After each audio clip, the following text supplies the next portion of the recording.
وسلم وبارك على سيدنا محمد هو الله الذي لا إله إلا هو عالم الغيب والشهادة هو الرحمن الرحيم هو الله الذي لا إله إلا هو الملك القدوس السلام المؤمن المهيمن العزيز الجبار المتكبر سبحان الله عما يشركون هو الله الخالق البارئ المصور له الأسماء الحسنى وهو العزيز الحكيم صدق الله مولانا العظيم.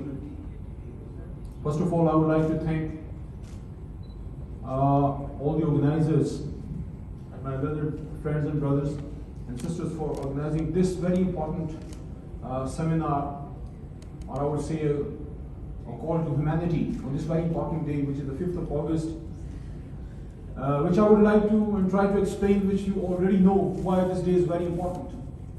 But I want to thank you because this is very close to the heart of the Kashmiris and Pakistanis and all those people who love humanity and believe in humanity, why this program is so important. I would also like to apologize on behalf of my elder brother, Mr. Shahryar Khan Afridi, who is the chairman of Kashmir Committee, but because of his ill health, probably he could not make it up. I was informed at the 11th hour, and when there is an issue of Kashmir, when there is an issue of Pakistan, so probably I would even come out of my grave to do my duty. So I came here because it was a national duty. I am informed that we have our very worthy and honorable High Commissioner of Nigeria.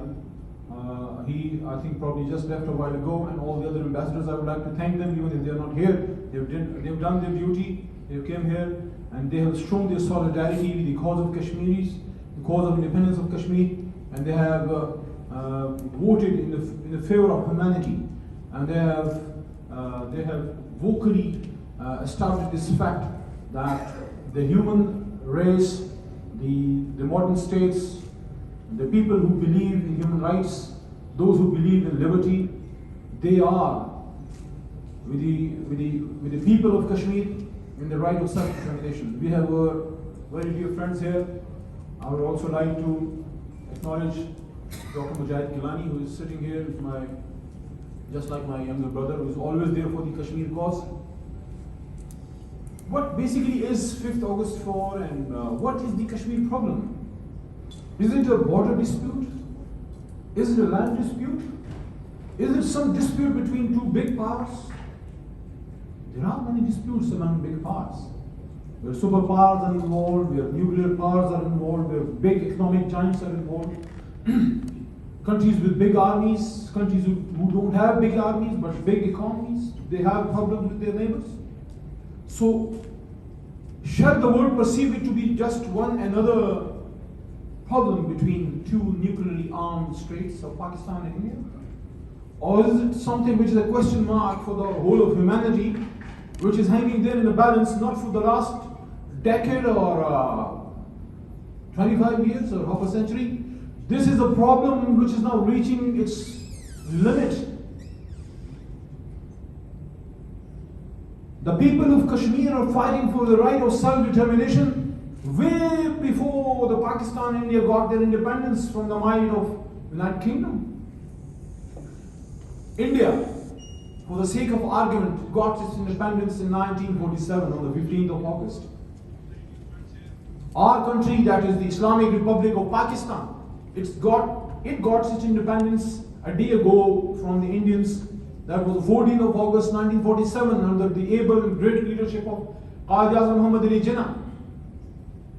But the independence struggle of Kashmir started in 1929 under the British rule. Even much a while ago before that, in the 1800s, they strived for it. There were many struggle movements even before the 1900s, but an acknowledged and well-programmed and a systematic struggle of freedom movement started in 1929 and 1931. It was like 100 years ago. And what was that right? The Kashmiris were not asking for the moon. They were not asking for something which was novel in the human history. They were asking for the same very thing for which the people and the leaders of the Indian subcontinent, the modern day India, the Islamic Republic of Pakistan, and what to say of the United States of America. But the founding fathers of America, that is Abraham Lincoln, the principles for which he stood for, those were the principles for which the people of the Valley of Kashmir they stood for. They sacrificed their lives. They wanted right to self-determination. It's right of all human beings. Every human being, may that be male, female, boy, child, anybody, it is his right to live as he desires. Right to liberty is his right. Right to freedom is his right. Right to freedom of speech is his right. And to live according to the norms and principles of his religion and the laws which they combinedly will decide for themselves, this is his right. Nobody can decide for somebody else. You cannot dictate somebody. It is the right of the people of Kashmir to decide how they want to live and with whom they want to live.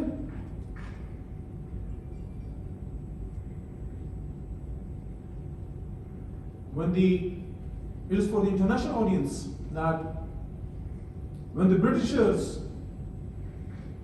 the Queen of England, under whom the Indian subcontinent remained under subjugation for around 200 years, an active 100 years,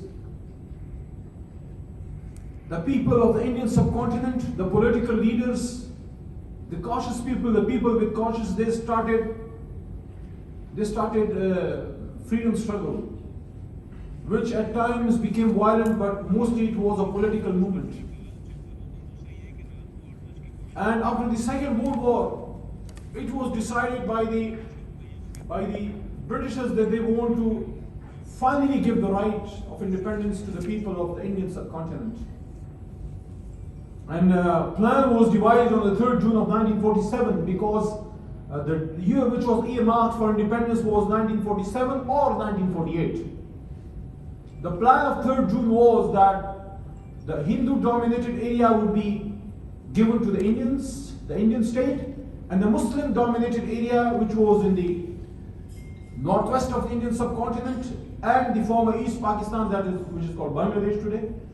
Those areas would be combinedly and togetherly they would be ruled under the state of Pakistan, having independent constitution, its own army, a sovereign state. But there were areas which were called the princely states. One of them was the Kashmir Valley, Jammu and Kashmir.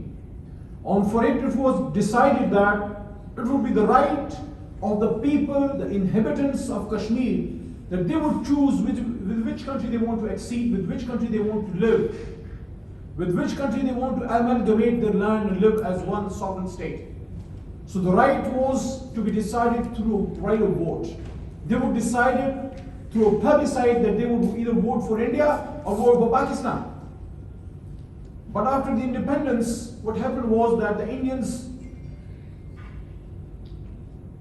tried to play smart. And the Kashmiris are smarter people. They're politically more aware than anybody else living on the globe. They immediately realized that they're passing from one slavery to another slavery and to another slavery. From a Dogra Raj, from the British Raj to Dogra Raj, then to British Raj, and then to Indian Raj. So they stood up themselves, and the indigenous freedom movement started in the valley of Jammu and Kashmir, which was duly supported by all those who believed in humanity. And slowly and gradually they were liberating they were liberating Kashmir and breaking the shackles of slavery. Realizing this fact, the Indian leadership realized that sooner all the Kashmir will be liberated by the people of Kashmir themselves. So they very cunningly went to United Nations. This is something we should tell the world. This is something we should tell the world and make them realize that it was not Pakistan. It was not the people of Kashmir. It was not Kashmir. It was the Indian leadership themselves under the leadership of Mahatma Gandhi and led as a Prime Minister by Mr. Jawaharlal Nehru. They went to United Nations. They committed themselves there. They told that please stop the people from taking up arms, stop them from doing freedom struggle. We assure the world that we will implement the 3rd June plan. We will make sure that there should be a plebiscite, and in a peaceful way the Kashmiris should be given the right to decide with which country they want to go. And there are not one, two, not a dozen, not a 2 dozen, hundreds of commitments at state level from the Indian state that yes, they will give this right to the Kashmiris. I can quote many statements. I have a record of that on Mr. Jawaharlal Nehru. He was not some alien. He was not somebody who was planted in the Indian state by any other foreign state. He was the prime minister of a sovereign Indian state, the first prime minister of that country, who went on and pledged. Can a state at a level of a prime minister, can they make forgery? Can they dodge the conscience of the people? Can they tell a lie in front of United Nations, in front of the whole community of nations?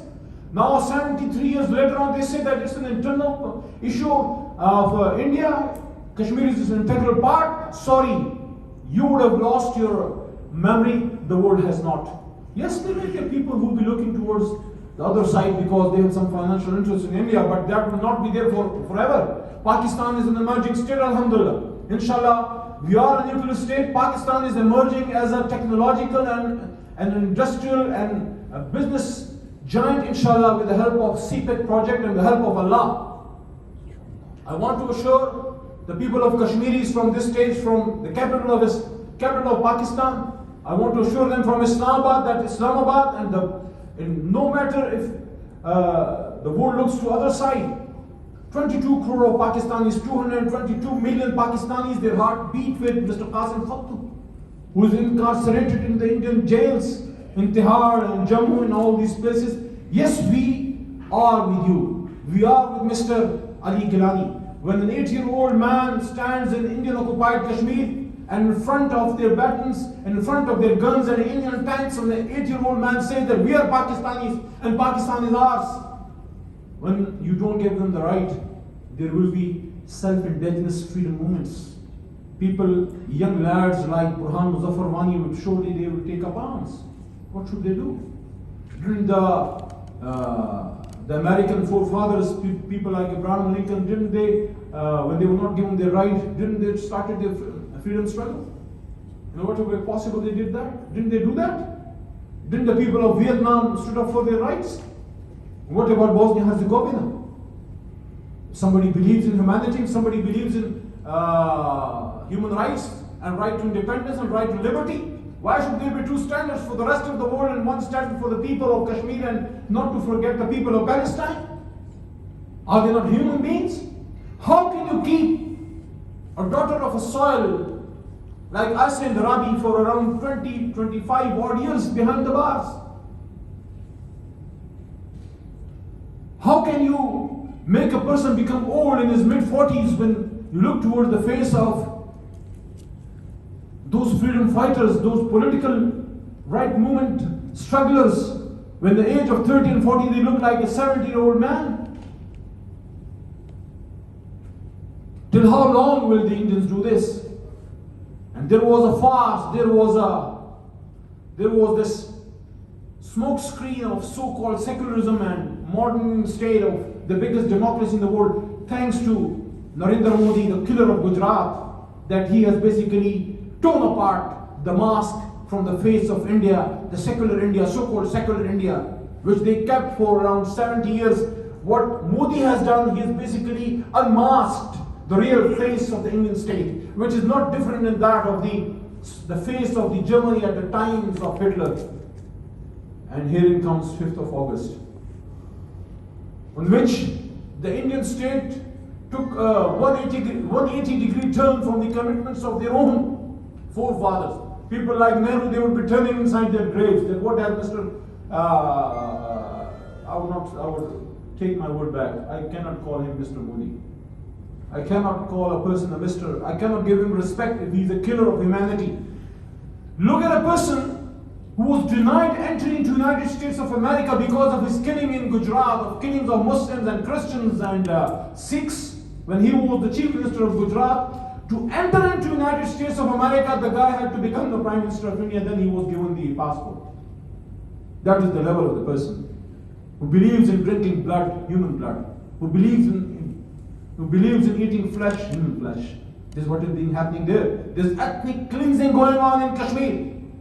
How can you define a military caravan coming and raping 80-year-old lady, Kashmiri lady? That is a message. They want to give a message to the people of Kashmir, to their grandchildren, that look, this is what we are doing. You cannot go and rape 80-85-year-old ladies, old grandmothers in front of their kids and daughters. They want to give a message of oppression to them. On the 5th of August, the constitutional status of the Indian occupied Kashmir was changed, on which the people of Pakistan, the people of Kashmir, and all those liberty-loving and human rights believers, they stood up. The Prime Minister of Pakistan, when he pledged on the soil of Kashmir, in the constituent, in the legislative assembly in Muzaffarabad, he said that I will become your ambassador, and that is what which he proved. The first Prime Minister of Pakistan who went no holds barred. He went to United Nations General Assembly and told the world what many of them didn't want it to hear. It's not a border dispute. It's not a land dispute. It's a question mark on the face of humanity. That we should stop talking about human rights when the world is seeing that the nuclear power, having a population of 100 billion plus, who talk so much about evolution and culture and humanity and democracy and secularism, and they're killing and they're ethnic cleansing and they're making a demographic change in the Indian occupied Kashmir. Inshallah, the people of Pakistan will stand to the last breath of our life and last blood to the people of Kashmir. This is something which is in our blood, and none lesser than a person of the status of the founder of the nation, Mr. Muhammad Ali Jinnah, whom we Pakistanis call Qaid-e-Azam. He said that Kashmir is our jugular vein.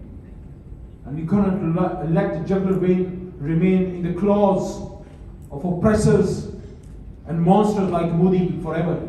Inshallah, the people of Kashmir, the citizens of Srinagar, the citizens of Jammu, they will see the light of liberty, inshallah. And then will inshallah, we as a Pakistani, we can say that yes, we have got our independence. Till the Kashmir does not get its right of self-determination and get its right of plebiscite, and they don't get liberation, we cannot say that the formula of independence of Pakistan is completed. It's still an incomplete agenda. As long as the Kashmiris are under the oppression and the state killings and humanity is ashamed at the face of Indian state, what they are doing at the moment in Indian occupied Kashmir. And not only in Indian occupied Kashmir, look at what is the status of the minorities in India. Pakistan as a state has never oppressed any minority.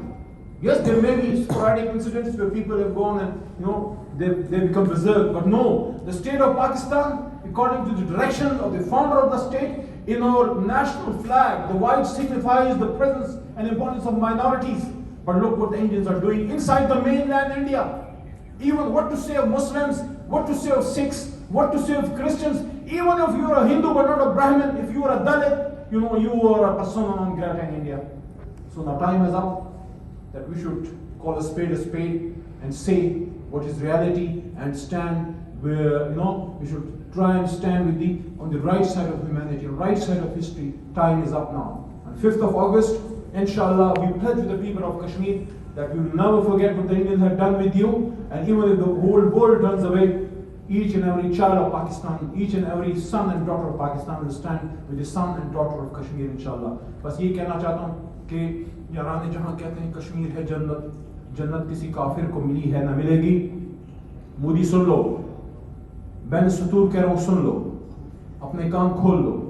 तुम श्रीनगर की बात करते हो, मैं लाल किला की बात करता हूँ, मुजफ्फराबाद में जाके बात करता हूँ। कश्मीरियों का ये हक है कि उनको हक खुद इरादियत दिया जाए, और इंशाल्लाह बहुत जल्द इंशाल्लाह श्रीनगर के गवर्नर हाउस पे इस्लाम का सबसे लाली परचम लहराएगा।